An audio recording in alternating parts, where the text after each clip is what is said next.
Hello ladies and gentlemen, PlayAsia supplied me with this copy of this game, so if you want to support me and the channel, use the link in the description to go and buy something, and there's also a coupon code you can use to save a couple of bucks off your order. You'll be helping me out and hopefully you'll be buying something good. Thanks for your support, enjoy the show. Hello ladies and gentlemen, this is Blue Maximo and I'm here checking out Elderborn. This is a first-person hack and slasher.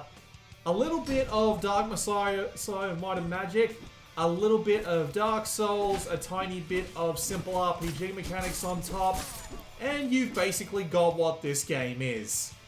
It's actually surprisingly simple. There's very little in the way of actual mechanics to worry about. You've got a light and a heavy attack that can be interrupted. You've got a block that can also be a parry depending on the weapon that you've got out.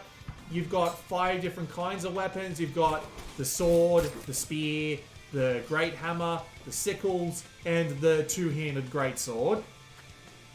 You have health. You have regenerating health packs. These health packs don't actually regenerate when you rest at a camp. They call them like something else in this game, but they don't regenerate when you camp. They basically regenerate when you fight monsters, which is an interesting choice of tactic. Although this does mean that if you're stuck on a particularly difficult part, it means that you're going to have just one every time you respawn, and that's just going to make things worse. You do also have an essence meter, and this essence meter is basically your XP meter. Kill an enemy, get essence. If you die, you drop it on the ground. If you die again, you lose it all. Otherwise, you can go and pick it up. Once it's full, you can go and level up, and oh god damn it. You can go and level up, and once you level up, you can pick one of 3 stats, which is basically your attack, your defense, and your speed. Once they get high enough, you can get some extra skills, like I'm demonstrating one there, which was pick up a head and throw it at the enemy. Yeah, that's actually a thing. It's actually kind of awesome. And there's a couple of other ones I can think of, like there's one that lets you regenerate health if you just sit still, but that is completely useless because it means you have to sit still for like a goddamn minute. There's also one that'll let you deflect projectiles while they're in the air. Not particularly useful on this footage. This is the second chapter. In the first chapter, there were enemies that threw spears that came at you quite slowly, so it was quite easy to deflect them, but these fireballs that these mages throw out, they're like fucking light speed in comparison. It's really hard to deflect them, even with the spear, which has the extended parry on it. Blocking and parrying work exactly the way you expect them to. You hold right click to block, you click it at the right time to parry, and if you manage to get it right, well, there you go. You get the parry in. If you don't, well, it goes right through you. You get attacked, and, well, you die pretty quickly in this game. I've been playing on the Elderborn difficulty, which is what it starts on by default. I did put the difficulty down at one point because I was starting to get frustrated with the game. Now, one thing I want to note about this game is that the enemies are actually really aggressive, and one of the main reasons you'll die in this game is that the enemies will be constantly attacking you, and they'll attack you, and then they'll attack you again on a pace that's really quick. And if you're trying to do something like change weapons or charge up a power attack, or just trying to get away, you'll get the shit beaten out of you repeatedly, and you'll eventually die. And the only thing that the difficulty really changes is that you take less damage, and you don't even deal more damage, you just take less damage. Which is interesting. I'm not particularly a fan of it. I wish the lower difficulties would make the enemy AI a little bit less aggressive, but I guess that's just the way of it. I should also point out you do have a dash move, however, it doesn't give you invulnerability frames. It is infinite, but it's actually quite hard to use effectively when you're being surrounded by dudes, especially when you get like these bastard ninjas that can teleport behind you, nothing personal, kid style, and just wipe the floor with you if you aren't paying attention. There are 3 kinds of attacks: regular, only parryable, and only dodgeable. So you can only parry the yellow ones, and you can only get out of the way of the ones that are basically just a giant explosion symbol. It's like red, yellow, and orange. Like I'm being surrounded with now. Basically, don't try to play this like a Dynasty Warriors game. You will die. I did say Dark Souls, and I did mean it, because these guys do deal out a pretty high amount of damage, and you do need to be pretty mindful of your attacks and your blocks, because if you get caught out of pace, again, they can just wail on you and absolutely destroy you. It's not entirely unfair. There's a couple of things that the game really has working against it, though, which can kind of get in the way. But I will give them this. I will say this right out. I did say it's got a bit of Dark Messiah of Might and Magic in it, and it does have a Mighty Boot, because of course it does. And of course, if you kick enemies off ledges, even if you just kick them down a big enough staircase, they'll die if they go low enough. It's kind of funny the first time it happens, but all of these weapons are pretty satisfying to use, especially the heavier ones, because the heavier ones, like the two-handed weapons and the two-handed greatsword that you get, they can send enemies flying straight into walls. The kick can send them into, like, spiked floors and what have you. And all of the other weapons do at least have a meaty feel to them. Not exactly the most punchy weapons in the game, but they do all feel really good to use. And you do only get the same 5 types, except you get, say, different skinned versions that have different abilities. Like, the second spear that you get gives you a little bit more essence on every enemy that you kill, just as an example. Every weapon has its own little unique advantage like that. You do also have the ability to do like little challenges for them, which is a nice touch that lets you get used to them and actually gives you a little bit of bonus essence that you can activate at basically any time you want, which is nice. You do also have like codex entries lying around trying to tell you the lore, but it's not very interesting if I'm being perfectly honest. The writing isn't very good. The graphics though, the graphics look pretty damn good. I will admit, it is a very nice looking game and pretty well optimized. My rig, which is a 8700K RTX 2080, 16 gigs of RAM, manages to get to 240 FPS sometimes. Not all the time, that's why I basically locked it to 120, so yeah, that's a thing, but it is still really well optimized. I'll take 120 for the high settings I had this on. It's got a pretty decent option screen going for it. You've got all the usual stuff like shadows, how soft they are, how many there are, resolution, kinds of anti-aliasing, FXAA and TAA.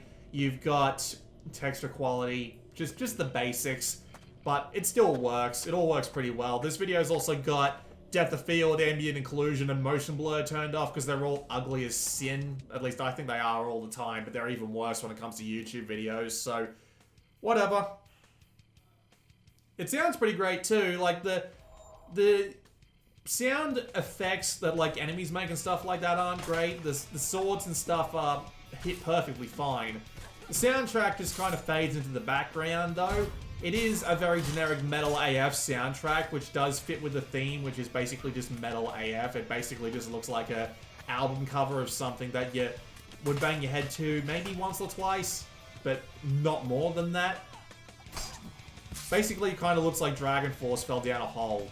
Well, there's probably something else that could be more relatable, but I don't do very much in the way of listening to metal these days. I just stick with my old favorites. But anyway, let's talk about the gameplay. So, it is pretty basic. As I said before, the mechanics are pretty simple. You just swing away for the most part, block and dodge when you need to.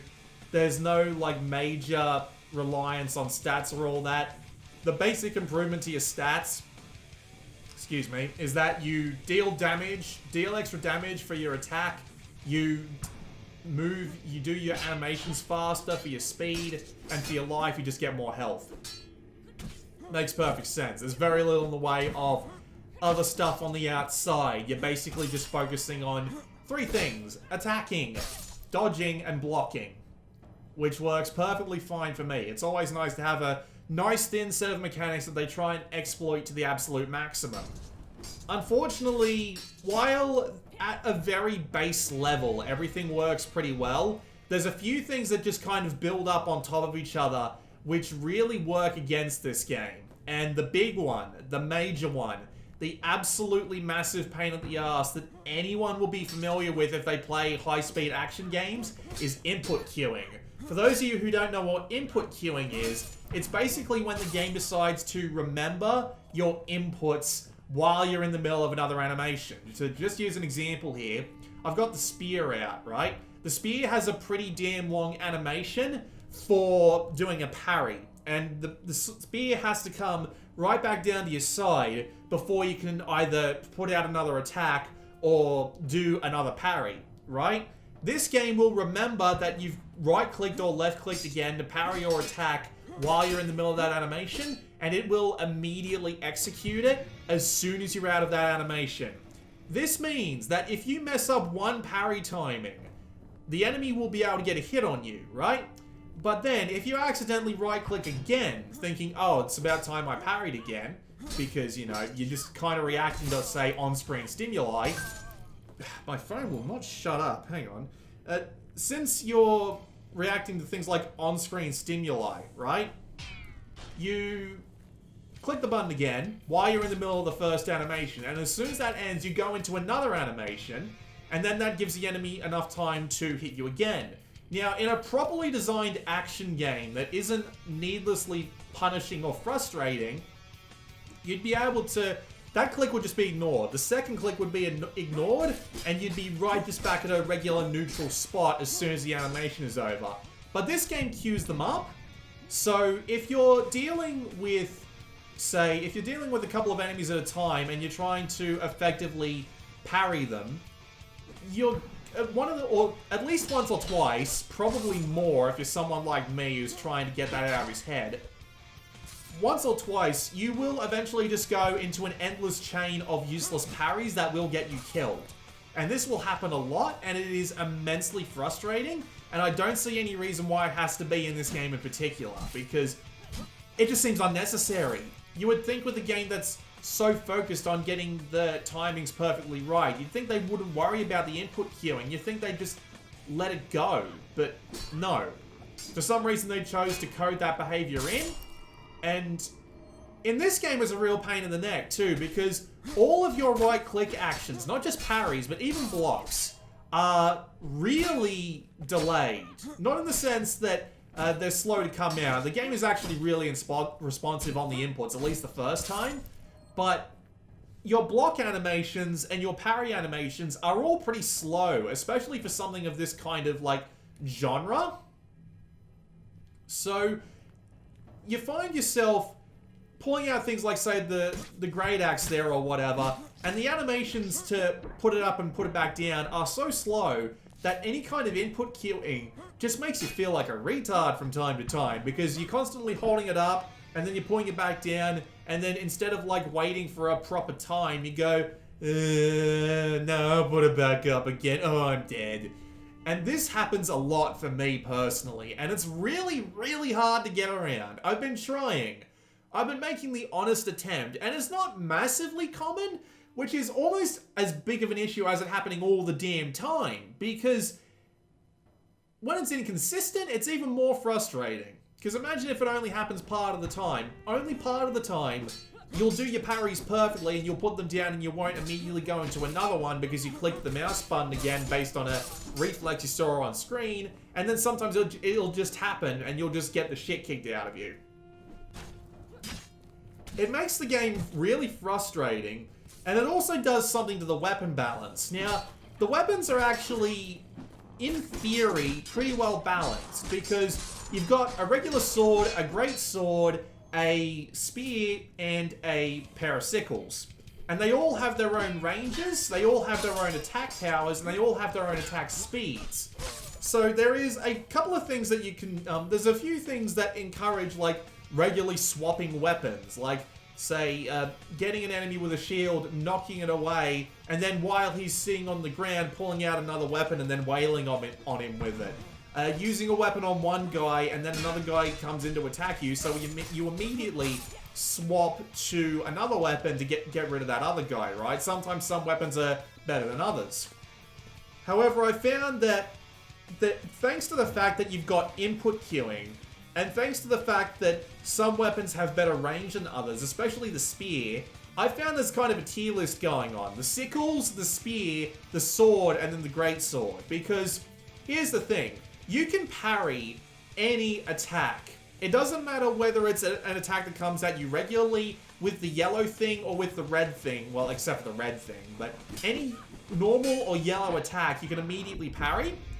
And this means that you get to go into slow motion. Your next hit will be super powerful, and you can even hit an enemy that's not related to the one you just parried. And when it comes to the sickles in particular, considering they don't suffer as badly from the input queuing because their animation to parry is so quick, if you get decent enough with your parry timing in this game, the sickles are basically going to be the only weapon you need. Because once you go into that slow motion after the parry, you can pull out the great sword, charge up its power attack, and do a swing with it. This will get you something like 300 to 400 damage, and there are very few enemies in this game that don't die in one shot to that, even on Elderborn difficulty. So the best thing to do in this game by far is just to use the sickles, because they don't suffer from the input queuing. They're really quick to go up and down, and you can easily swap them out for another weapon without even trying. So they just instantly become the best weapon, especially when you compare it to any of the weapons that block, because if you take a block, if you get hit by an attack while you're in block mode, and then you immediately get hit with another one, it breaks your block instantly. There's no block meter, there's no, like, recharge, there's no nothing like that. It's just, if you get hit with 2 attacks in quick succession, that's it, you take the hit. And since you've taken the hit, you're not going to be able to get another attack out for a while. And it's, basically, it's just, that's all there is to it. And then you've got the spear, which, while it has a longer parry animation, it's also got the longest range. And the majority of the enemies in this game don't have a melee attack that can outrange the spear. So all you basically need to do is backpedal, use the spear, poke away for a bit, and then that's it, for the most part. Especially in, like, really tight quarters, doing your charge attack with your spear, which brings it down above your head, has got great range, does good damage in comparison to, say, the great sword, and you can hit a lot of stuff in front of you, more than you could with the great swords. And swinging away with, like, the great hammer, sure, it's satisfying, but it's safer to use the spear. It just has more range on it. It's just more useful. Unless, of course, you manage to get a slow motion parry, then you can swap to the great sword and do a big powerful swing, because its charge attack takes ages, enemies are really aggressive, and if they get even one attack on you, it gets cancelled, and then you'll just get hit over and over and over again unless you're dealing with, like, one enemy. So, it's a bit, you know, iffy, which is why I find myself using the sickles more than anything else. Even in this video, I was like, oh, I should probably try and use other weapons just to demonstrate them, but it really doesn't work, if I'm being perfectly honest. I found myself just having much more fun using the sickles and playing this as a bloody parry-o-rama a la Sekiro, only a fair bit easier. There is also a 5th kind of weapon, as I mentioned. It's like the 2-handed greatswords. It's on slot 5. But here's the thing. The one big greatsword thing that you get, the first one that you get, I should say, its main ability is that the higher that your essence bar is, which is your leveling up bar, the more damage it does.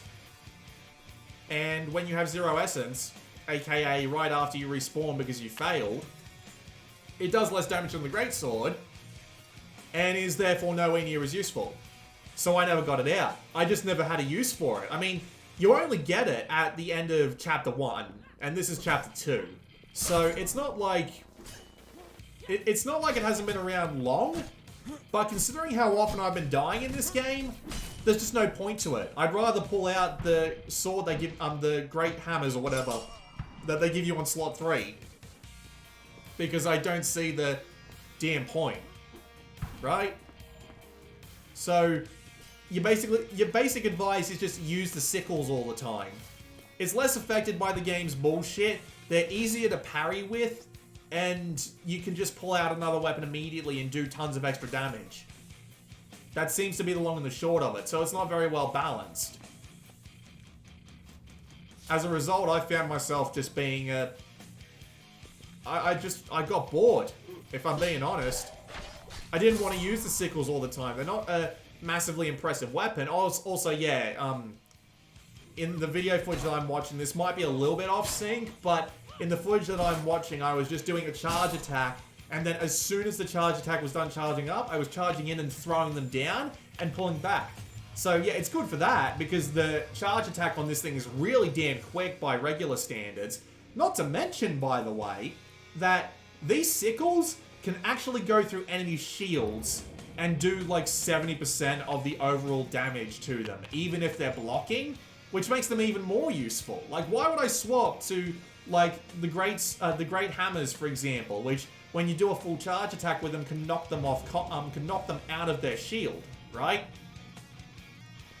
Like, why would I bother when I can just use something that will still pass through most of the damage through the shield anyway and not even give them an opportunity to react? Why would I bother? It just seems like the sickles are really overpowered, that's all. But yeah. So you just end up using the sickles a lot, and the game gets really boring because of it, because they're the best weapon to use. Sure, they're weak, but they've got so much more going for them that they're just the easier path. And it's kind of disappointing, because the first stage starts out really well. Like, they give you a bunch of different... Well, not a bunch of different enemies. There's like 3 different types. 4 different types, I should say. I'm forgetting the which. But there's like 4 different types of enemies. They put them in interesting combinations, and they give you a pretty decent set of, like, challenges to go through. Like, and one of the first things they really should encourage you to do is buy the ability to parry shit with your, parry projectiles with your sickles and your spears, because that's incredibly useful on those first few encounters. But they do give you reasonable amounts of room to swap weapons and just, you know, kind of experiment and have fun. But once you get to Chapter 2, and I imagine Chapter 3, I can't imagine it's going to get much better than this. But, yeah, eventually the sickles just turn out to be the best option, and it makes the game really boring. Because you just find yourself wanting to parry everything, because there's no point in blocking. And you find yourself wanting to use sickles and everything, because input queuing. And it just kind of screws the game over, because it would be fun otherwise, but after the few hours that I played here, I was just bored, and I didn't want to play it anymore. Which is a shame. It has a lot of potential, it does look great. Sounds alright, I'll take it.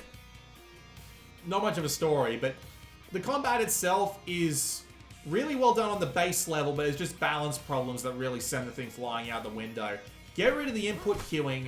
Give all the other weapons more useful properties, like not having block die as soon as you get attacked from 2 enemies. And we're talking about, like, really aggressive enemies, so trust me. 2 attacks in a short time period really isn't very much at all. And the game will be a lot better, but right now I just have to recommend avoiding it, because I can't recommend it, it's not that great. In its current state, at the very least, but... This literally just came out of early access, so whatever's going on here is clearly something that they wanted to put out, and that disappoints me. I didn't run into much in the way of bugs on my way through. There were a couple of places that I got stuck, but the game eventually just kind of like super rocketed me out of them, which was a little bizarre, but whatever, it got me out of the places, so I'll take it. So at least it runs okay. Maybe if you're absolutely desperate for a Dark Messiah of Might and Magic fix, but even then you're probably better off just playing that again. At least that game has magic. At least that game has, like, crafting mechanics. At least that game has, like... At least that game has more to it. This game doesn't have much to it, which would work in its favor if the balancing wasn't completely off. That's pretty much all I've got to say on the matter. This has been Blue Maxima. I'll let the rest of this footage play out. I'll see you all next time.